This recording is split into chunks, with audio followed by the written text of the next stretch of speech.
Looking forward to learning more, Lisa. Thank you. It's always a good idea to have weather alerts on your phone, and one of the best ways to do that is through our free News 4 app. As weather changes in your area, we're going to send you updates. To find it, search WSMV in your app store.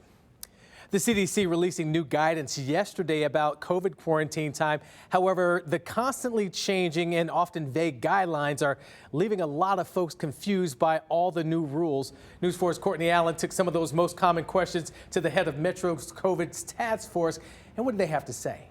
That's right, Marius. The new CDC guidance says those who test positive for COVID now only have to quarantine for 5 days after becoming symptomatic. Now, on day 5, you can leave isolation if you have no symptoms or they are resolving, but then you have to mask up around others for another 5 days. We sat down virtually with one local expert to get your questions answered. After yesterday's new guidance from the CDC, what are the most important things that people should know? The big thing is this. Now your quarantine time goes down, your isolation time goes down by about 5 days. So much good news to a lot of people that, that 10 days is really hard. Dr. Alex Jahangir says the guidance is changing as Omicron is becoming the more dominant strain. People within the first 3 to 5 days of being exposed to Omicron will know if they actually have contracted the disease, and your infective period appears to be less than the previous versions of the coronavirus. Why do you think it's controversial? I think some people are anxious that these recommendations are being made now as we're starting to see a shortage of healthcare workers and other essential individuals, airlines.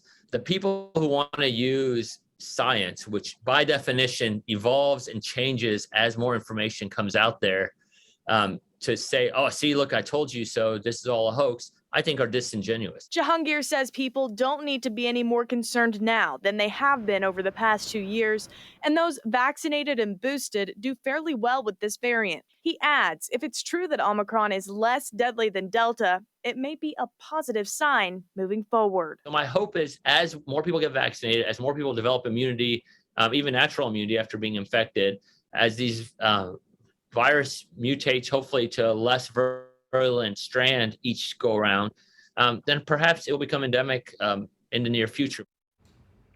Now, there's a lot of big events coming up in Nashville, like the Music City Bowl and New Year's. Jahangir says those attending ideally are vaccinated. He recommends people wearing N95 surgical masks to events, and obviously do not go if you're feeling sick. There's also new guidance for those exposed to someone with COVID and new data that shows just how effective boosters are.